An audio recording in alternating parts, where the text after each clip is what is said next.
One of the major issues we're facing in business and in technology today is the involvement of women in the place. What does it take for women to succeed and to get ahead? Well, I'm just a pasty white guy, but I am a reporter and a journalist, and I can ask some questions. So I found three wonderful, successful women who I admire greatly, and I asked them what they have done, the challenges they've had, and they've had them, and what they did to overcome those, and how you can succeed. Lauries Spivey, Alla Driksne, and Gina Carr. And you are going to find out what they had to say, and what they said applies to men and women. This is a video you want to watch to learn how to succeed in spite of odds against you, and what to do specifically to get ahead, as we talk about how women can be successful, and it applies to men too, in tech and in business.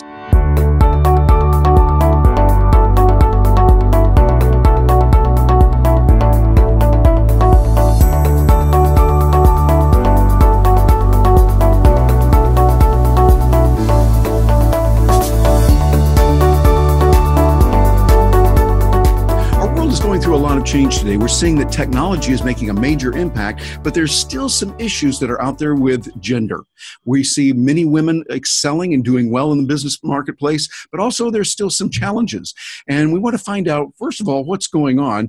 For me, my point of view, a pasty white guy, I want to find out from women who are successful what is happening, what they are experiencing, and to find out about that, I've asked three lovely, wonderful ladies to join me who are now joining us from their offices, different places around the world, and they're going to share their experience. First of all, we have the lovely and charming Gina Carr joining us, who is my partner, life partner, and business partner, and she has accomplishments in many areas in engineering and in business as well. Gina, thanks so much for being with us today.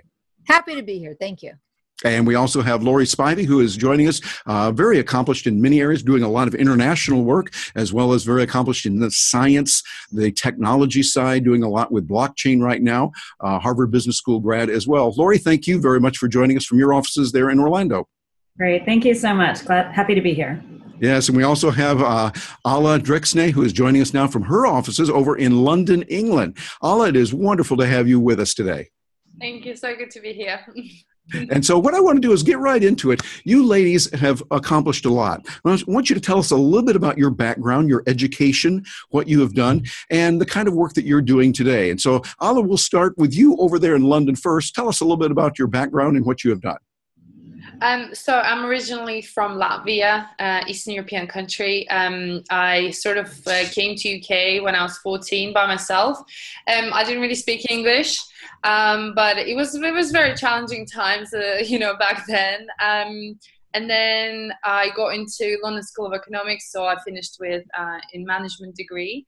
And then I worked in a bunch of jobs, Deloitte, big fours, a bunch of stuff, recruitment, consulting. I've tried it all, and I couldn't really find something that was kind of making me happy. So I decided to get a second education in food, and finished as a professional chef, and decided to follow my passion. So now I'm sort of a full-time food blogger. I'm doing a bunch of stuff, meetups, cooking classes, recipes, and so on. Yeah. Yes, indeed. I've seen your channel there on Steam It, and you're doing a very good job and doing very well. Matter of fact, those of you watching this, she has now gone into this technology, using this, and now that is her full-time job. So we want to talk a little bit more about that. Laurie, I'd like to switch over to you. Tell us a little bit about your background and what you've experienced and the kind of work you're doing now. Sure, absolutely. So I'm a rare native Floridian. I grew up on a palm tree farm in Central Florida, first generation college grad, went to University of Florida, and then got a job at Procter & Gamble in marketing and sales. From there, I ended up getting a job in the pharmaceutical industry in Amsterdam, also in a marketing, sales, communication role, then eventually went to business school.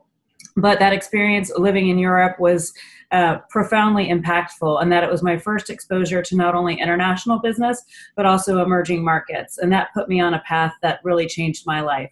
So after business school, I ended up working for Boston Consulting Group for about 10 years, doing a lot of emerging markets work and global health and consumer products.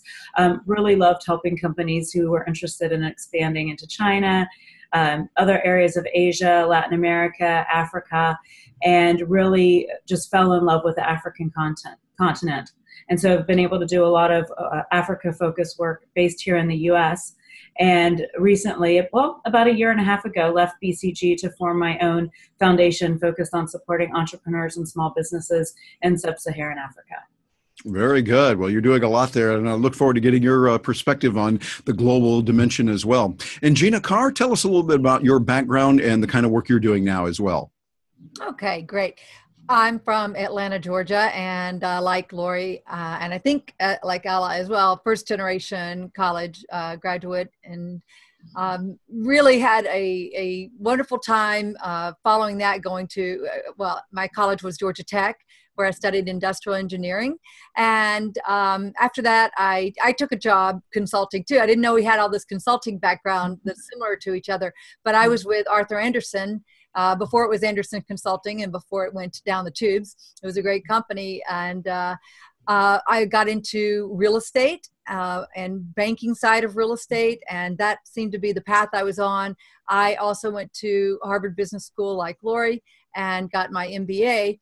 And from that, I did work in the real estate field for many years. I worked with Trammell Crow, Cushman & Wakefield. I started my own Century 21 and grew that in Town Lake, which is a northern suburb of Atlanta. And to market the real estate company and mortgage company, I started a magazine that became very popular. It's called The Town Laker. And then I franchised that and taught other people how to make these great community magazines that really focused on the great things that were going on right in their own backyards. It was a very successful formula, and I loved doing that.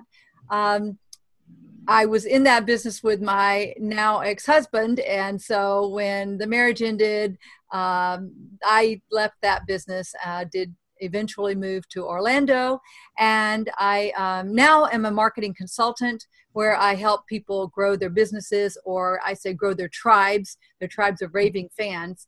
And I mainly help them do that through focusing on digital marketing, how to look better online, how to get more good reviews for their business, Google, Yelp, that sort of thing.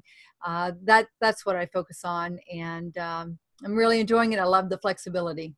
Very good. Well, obviously, all three of you are very accomplished. You've done a lot for men or women. You've done a lot. But what I want to address today is a lot of people are talking about real world issues of women being held back. We know there's some very ugly prejudice out there among some worldwide. And in some areas, it's getting better. Some it's not. Rather than me step back and say, well, this is the way it is. No, I want to hear from you. And so, Laurie, before we started the recording, you were sharing some situations that happened to you even back in high school. If you wouldn't mind sharing that with us and for our audience joining us, I think it would be real good to understand what you've gone through and how you've been able to achieve the success in spite of some of the obstacles. Sure, absolutely. And so, you know, of course, if anyone from my high school or any of my former teachers would ever watch this, I do want to be appreciative. And I know that, you know, we had a high school in a low-income area. A lot of our resources were actually devoted to keeping students in school. So there wasn't a lot of college prep resources, not a lot of talk about education if you're looking to go to the next level or the level after that.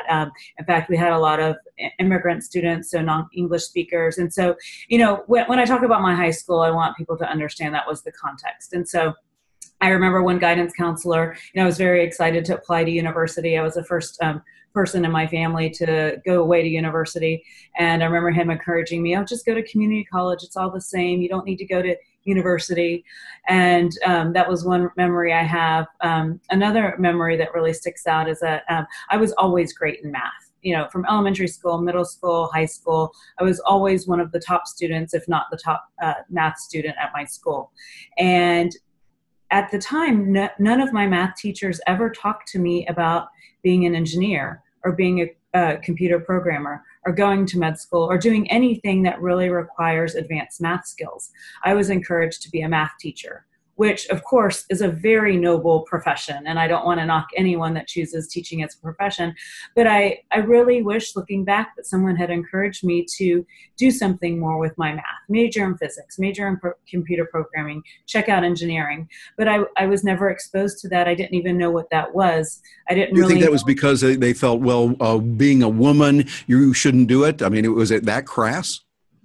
I don't know if it was that obvious, but I do know of a few of my male classmates, and yeah, a few of my male classmates and close friends actually did go on the engineering path. And of course, I wasn't with them during their one-on-one conversations with teachers, but their backgrounds weren't too dissimilar to mine. Blue collar, working middle class backgrounds, they probably had limited exposure to the options as well. But I do know that we turned out a few engineering grads. Of the very tiny percentage of us that actually went to college. And then the other story I was sharing with you earlier, again, I love math, I love science, and there was an award, or every high school was able to choose 2 students to go on to participate in a county-wide science competition. And me and another gentleman had the 2 top science grades, so you would think that automatically we would be selected to move on, Sure. when in fact another male was selected who had a lower GPA than me. Ooh. And when I asked about that, I said, I've always had much higher grades than this other boy. I mean, he was smart, but they said, well, no, boys usually do better in these competitions, so we wanted to send 2 boys to it.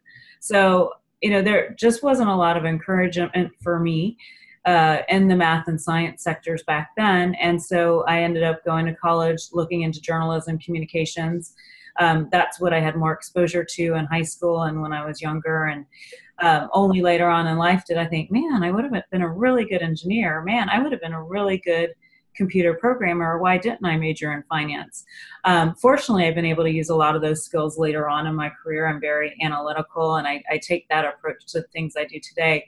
But if I had any regrets or things that I wish would have been a little bit differently, I wish I would have been steered more into the STEM degrees, because I think, wow, if I was a top student in those areas and wasn't funneled there, then certainly none of the other students who had been, less strong were encouraged to take that path either. Yeah, exactly. It seemed like they tried to steer more women away from STEM, the science, technology, engineering, and mathematics.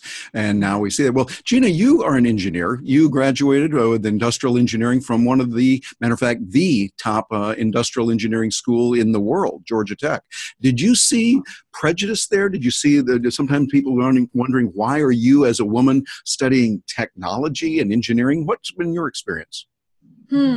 Well, let me jump back to the high school experience, which as Laurie's talking, I'm thinking, gosh, that could have been my path too, but the stars aligned differently for me. My mother worked for Southern Bell, and she was in management, and she saw engineers succeed and be very successful, including women. So I was strong in math and science also. So she, encouraged me to pursue engineering. One of my best friends who lived right up the street was a year ahead of me, and he had gone to Georgia Tech and studied engineering. And the counselors and the teachers encouraged me towards engineering. So I see how, those different factors did make all the difference with me. At Georgia Tech, there were, I guess when I was there, 10, maybe 20% of the students were women. Not too many. And I think it's more now. I think it's definitely higher. I served on the board of trustees for Georgia Tech just a few years ago. And so I remember them talking about that there are definitely more women in engineering. So that's great. I don't know. I didn't really feel any disparity or being treated any differently. I just got in there and studied my hardest and made the best grades that I could make. And so the grades were pretty objective in terms of, did you get it right? Did you not get it right? And then out in the working world, overall, I feel that I have been treated quite fairly, but I did take a path towards entrepreneurship pretty early in my business life, in my early 30s. And so from that, I don't know that there was a lot of discrimination. I think that there were a lot of opportunities, and if there was discrimination, I ignored it. I didn't notice it.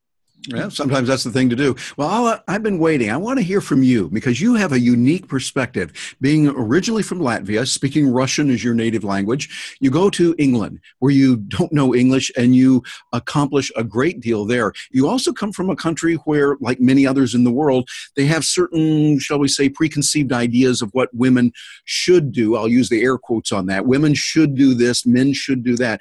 I'm really interested to hear your perspective, what it was like for you, just being a woman, going to another country, learning another language, and then accomplishing what you've done. Tell us about that and what you've experienced. Yeah, of course. I think in most Eastern European countries, or pretty much all of them, and Russia, it's still to this day, it's, like you quoted, it's normal for a woman to kind of be at home, look after the kids, and have a male that provides for the family. And like most women like still look for that, because when they're born, that's what you're told when you're little, you need to find somebody who will take care of you. So in these countries, I think there's really not much of steering and telling women to get into engineering or any manly jobs, like they would say. However, obviously in UK, when I came here, it was a totally different experience. And I think I was still quite young. So I was 14. So I was still being shaped up as a teenager. And of course, being here now for 15 years, I would say I'm probably 60% British, 40% Latvian, if I can say that. Because here, equality is taken very seriously, discrimination, obviously racism as well. And everything has changed for me as a person. And actually, speaking about UK in general, I think they're really good at promoting girls and women.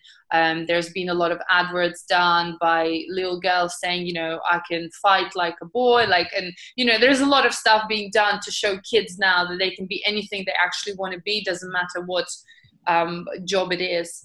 And obviously when I started working in big corporate companies like Deloitte, it's quite equal, I would say. It's because they have to, that's their rules.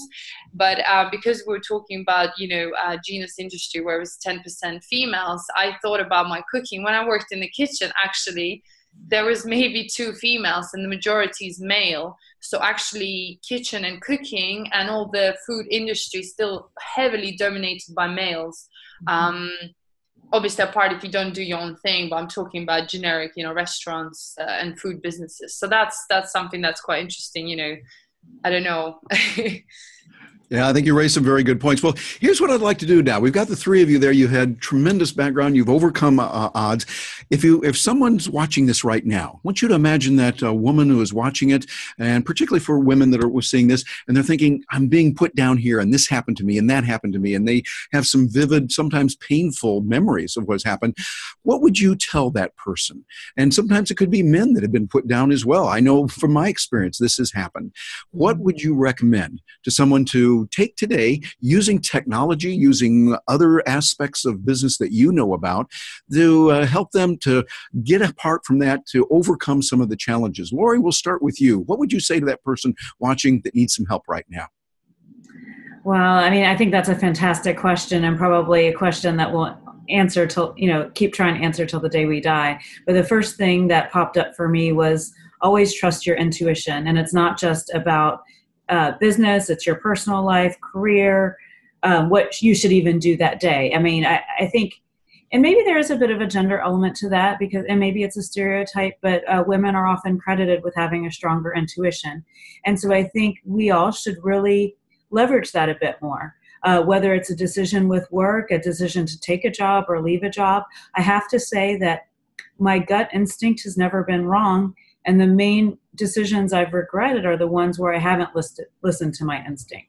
So I'd say 1, trust your instinct. And then 2, always advocate for yourself. And maybe, again, I don't want to stereotype a little bit, but maybe this is where there are some gender differences in that. If I'm in a situation and feel like I'm being mistreated, a lot of times I'll give someone the benefit of the doubt, or I'll be very nice, or, I'll just say, oh, well, things are going to get better.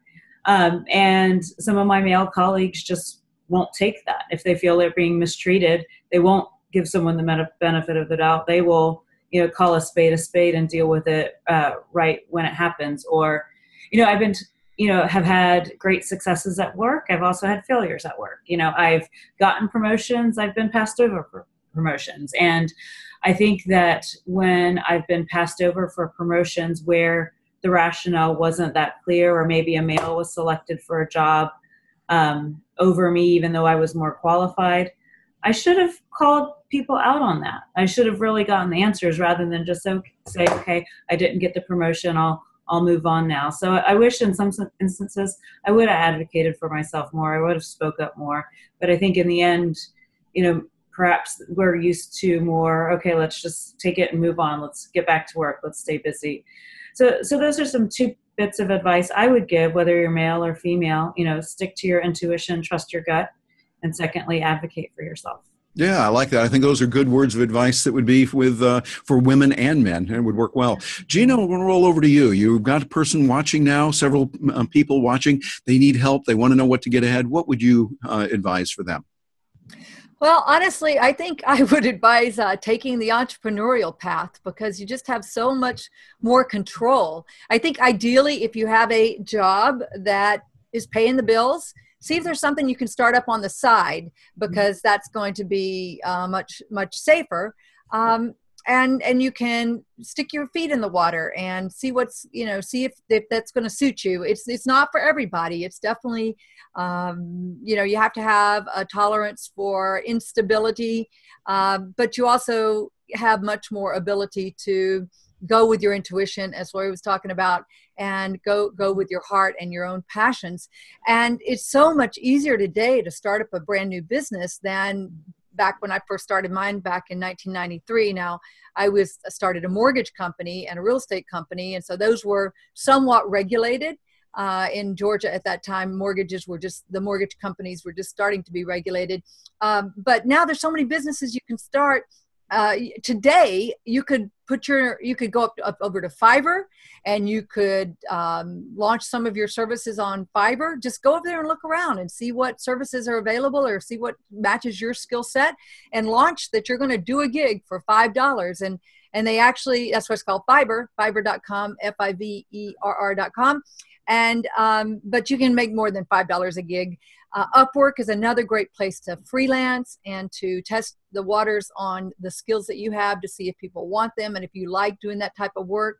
Let's see, you could offer your services to a nonprofit company. Maybe you could do some freelance work there. It might or might not be paid, but it would give you more of a test to see, oh, I can maybe do this as a consultant, because if they want to hire you for free, then somebody out there might want to hire you for pay. And then finally, I know that there's a tremendous need right now in the computing world, in the cryptocurrency world, for developers. And this certainly doesn't matter whether you're black, white, green, or red, male or female, but there's a tremendous need for people in basically the programming area. They call them developers in the crypto world. And cryptocurrencies are, just taking over right now. There are thousands. There's more than 1,000 of them out there. There might be thousands. I'm not sure. But every cryptocurrency needs development assistance. And Terry, before we went online, you were sharing statistics that we heard at a conference just recently, where they were saying even an average programmer, junior programmer, is basically earning about $160,000 a year.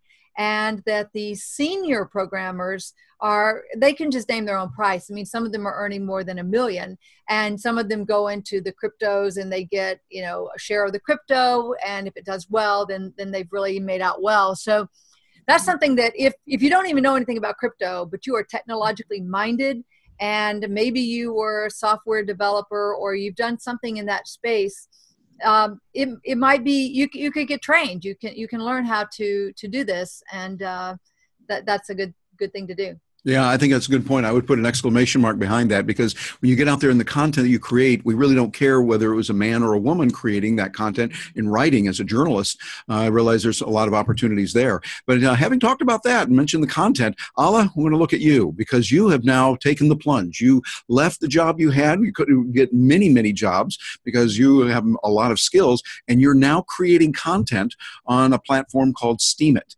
You're doing this yourself. I would want to find out from you what advice you would give to people. And if you want to share some of the ways that technology and blockchain, Steam It particularly, are helping you, let us know about that.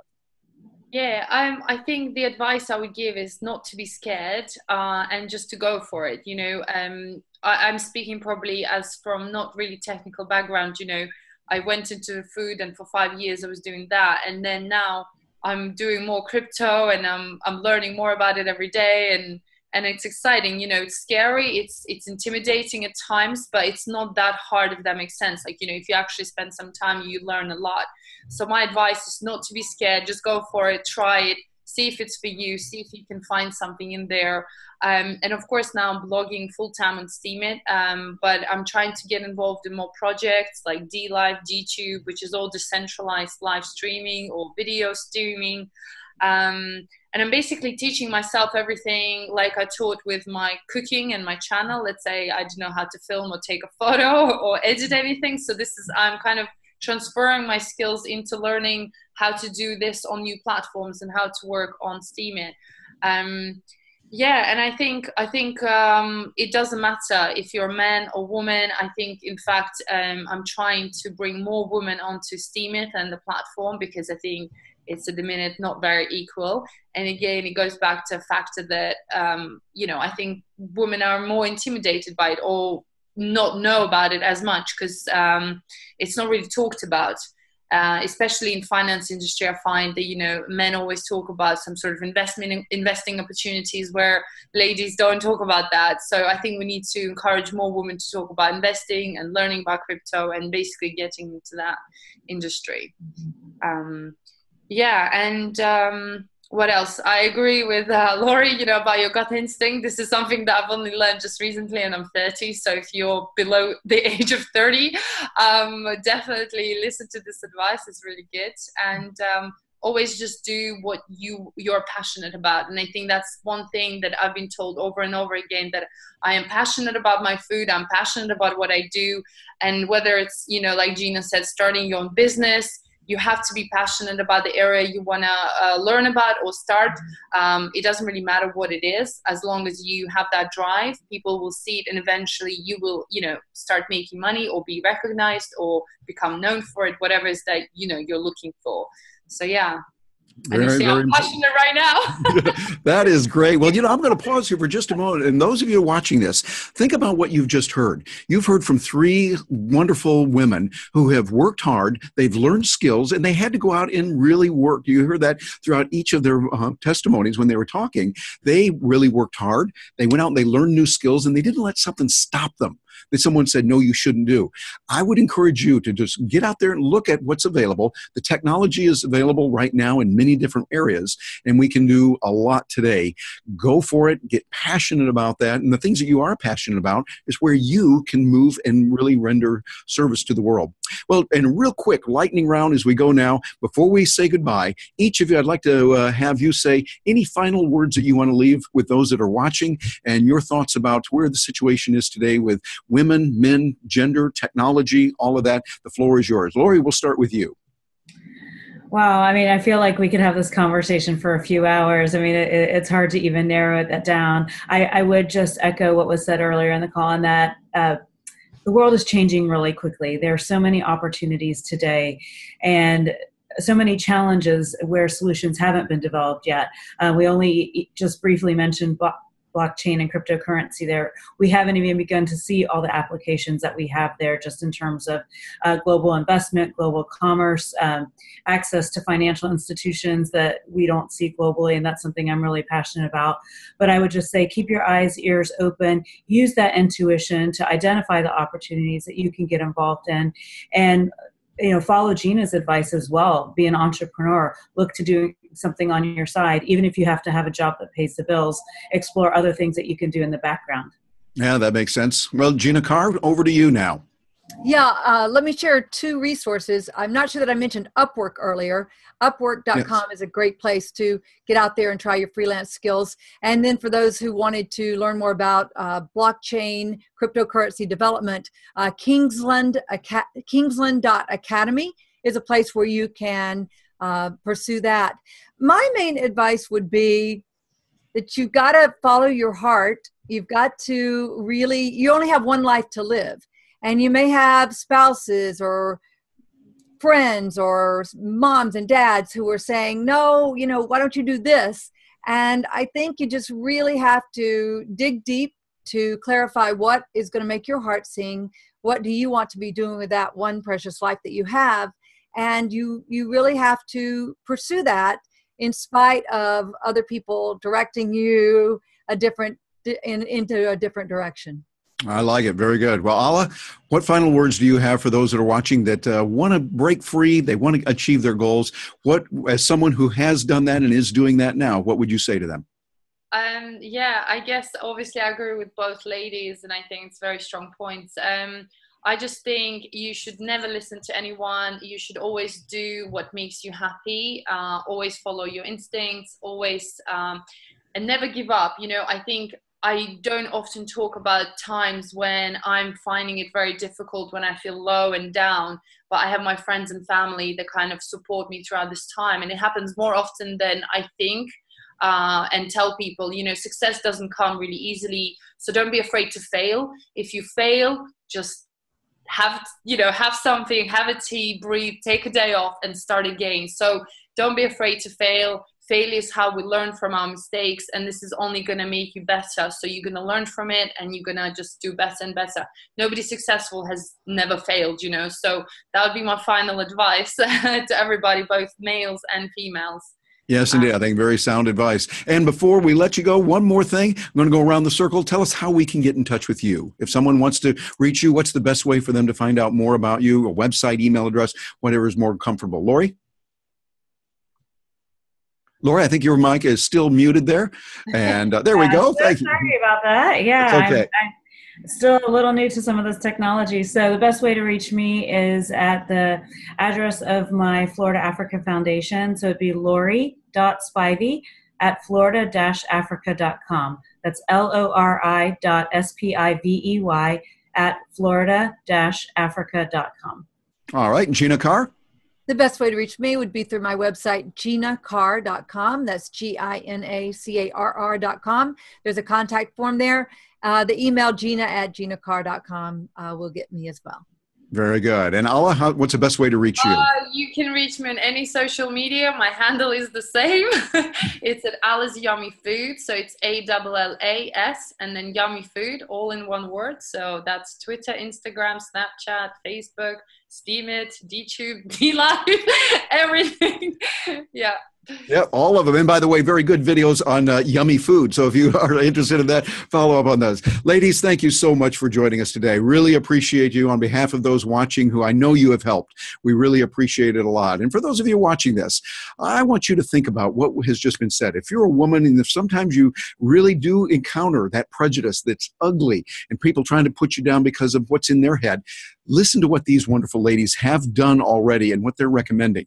And as a guy, if you are getting put down as well, because it happens to men as well, I want you to take these principles and apply them. They can help you. Let me know what you think. I would look forward to hearing your comments below. However you're seeing this, whatever platform it might be on, we look forward to hearing from you. I'm Terry Brock with terrybrock.com. Thank you very much for being with me today.